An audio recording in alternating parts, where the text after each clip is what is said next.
Desde que instalaron el Central Matilde y llegó el padre Vicente, los domingos en el pueblo cambiaron radicalmente. Ahora eran las campanas de la iglesia las que nos despertaban tempranito los domingos. Sonaban arepa y pan, arepa y pan, arepa y pan. Pregúntenle a Fáez, el perico, que está vivo de broma por las carreras que se pegaban para subir al campanario a la hora del toque de las campanas.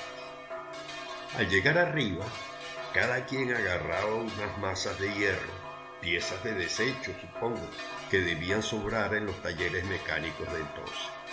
Una pieza en cada mano, y dale que dale, arepa y pan, arepa y pan, arepa y pan. Esa tarde, creo que era el mes de la Virgen María, el mes de mayo, cuando llegó la hora del toque, salieron espitados a subir por aquellas escaleras del campanario. Entre ellos, el perico, que fue el último.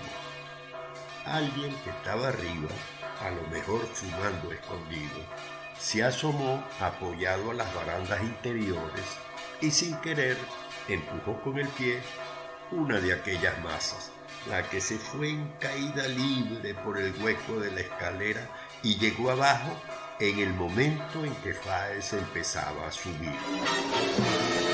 ¿Tú puedes creer que aquel mazo le ha podido pasar rozando por el coco y le abrió senda herida? Tanto así que llegó antes al suelo la primera gota de sangre que el propio mazo de hierro. Eso fue un zaperón. Nadie se explica cómo aquella pesada pieza de hierro no le cayó de lleno en la tapa de los sesos y acabó en aquel entonces con la vida del hijo de Amalia.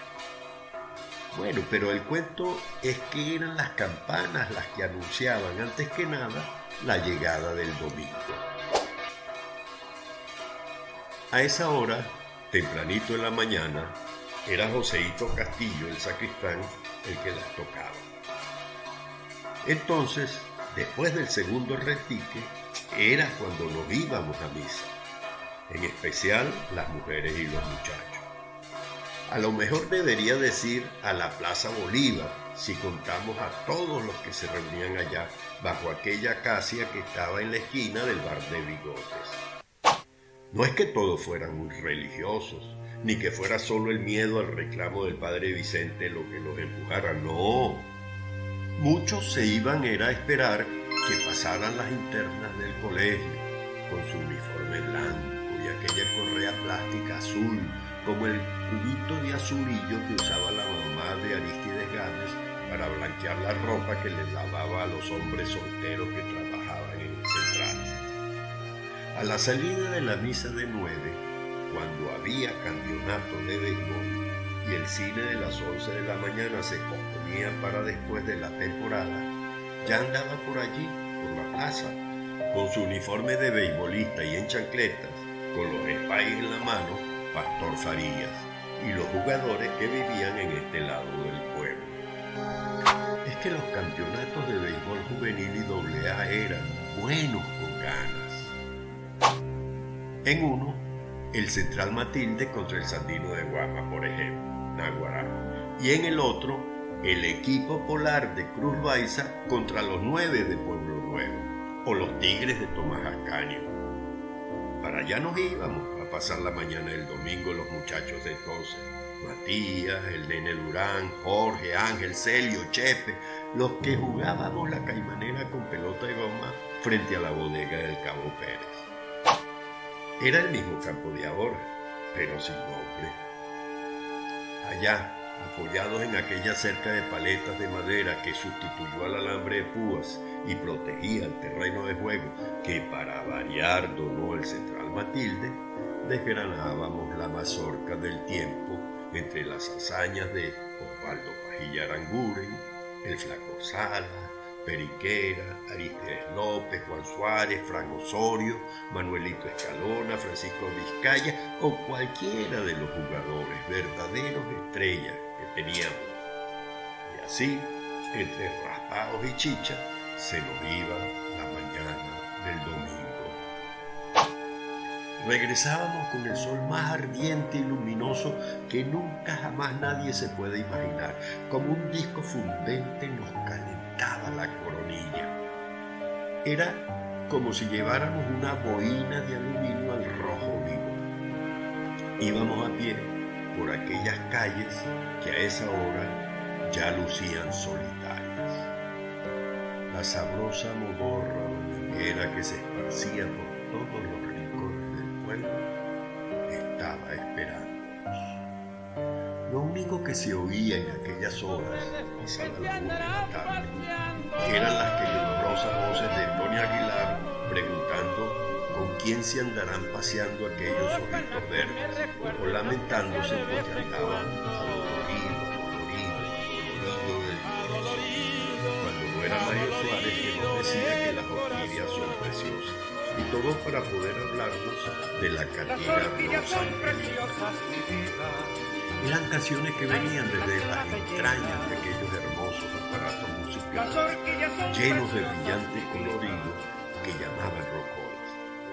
Mientras que al frente de los bares, o desperdigados y tirados en alguna de las aceras de aquellas calles, algún borrachito dormía la pea sin soltar la carterita de cocuy o del rompecho cuadrado que sujetaba en alguna de sus manos. Llegar y entrar a la casa era sentarse a comer y a escuchar en cada 2x3 el «cállate que papá está durmiendo» de mi madre, o el «chsto» reclamando silencio, mientras mi hermana Miriam con Dalia entre unos inventaba algún juego para hacer más rápido el lento paso de las horas en las tardes domingueras. Para los niños, la música más agradable que se escuchaba a esa hora era el monótono ritornelo de la marchantica F.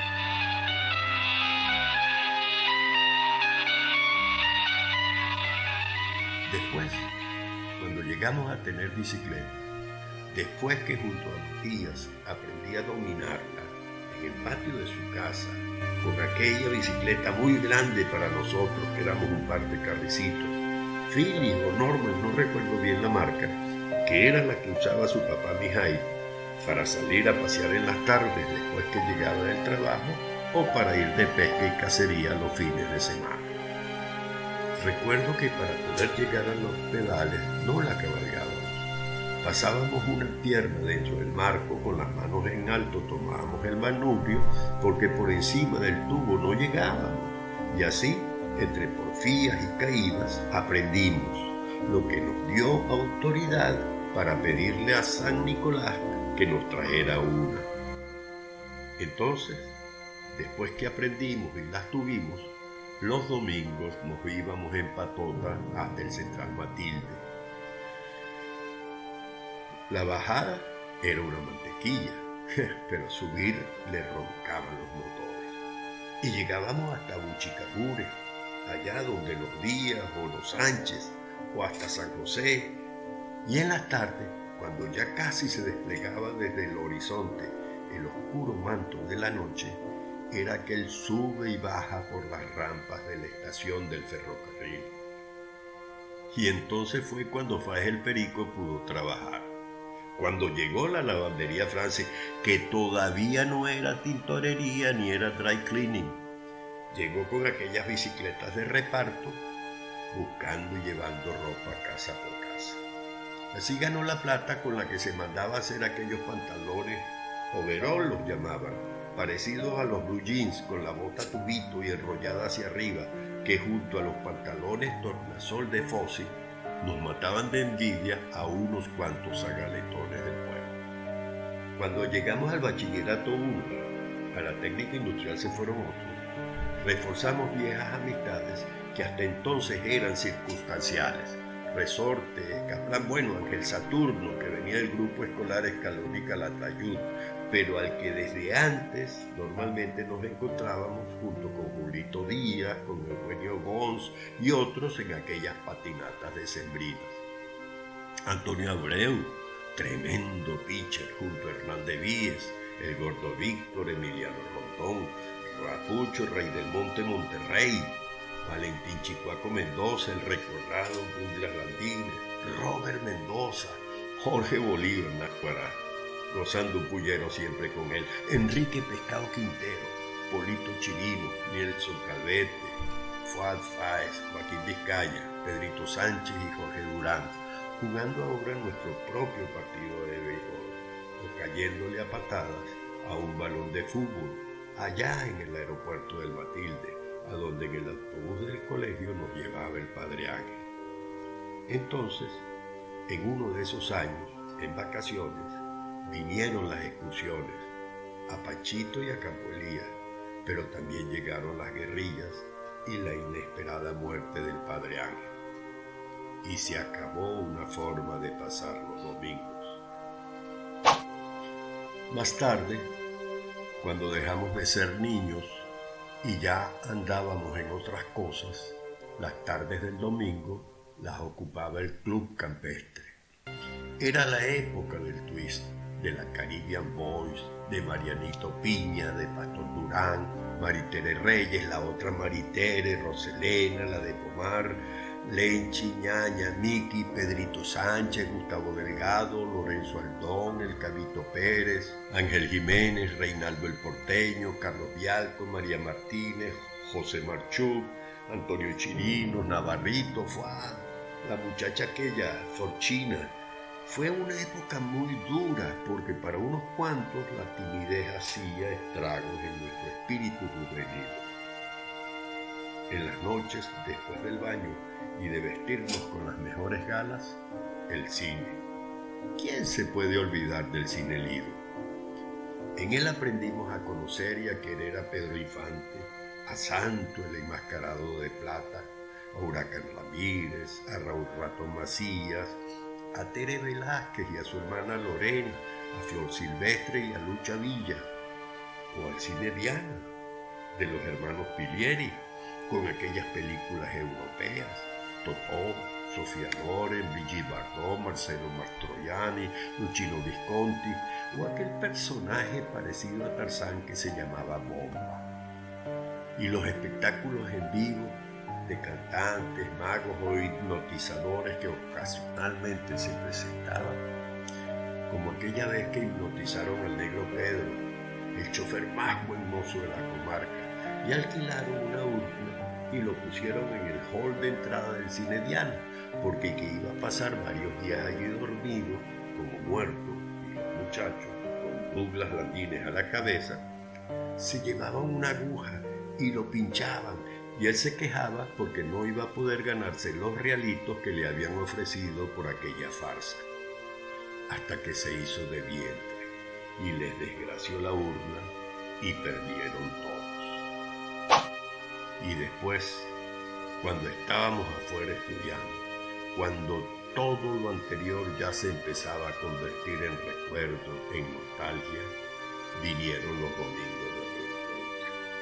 Era cuando revivíamos allá, en la Plaza Brusual, los cuentos del pueblo, con Lucho Barrios, Chucho Ascanio, Tobar, Carmelo Morán, El Cabo Pérez, Marco el Barbero y toda aquella trulla que se juntaba en aquellas noches sin miedo. El único espanto era la recluta. ¿Cómo te parece, Contrerita? Y a ti, Eneita, tan buenos cuenteros que son ustedes, ¿no les parece que tenemos que contar cómo eran los domingos en nuestro pueblo? A Chivacoa en un nuevo aniversario. ¡Feliz cumpleaños! ¡Feliz cumpleaños a mi pueblo y a todos mis paisanos!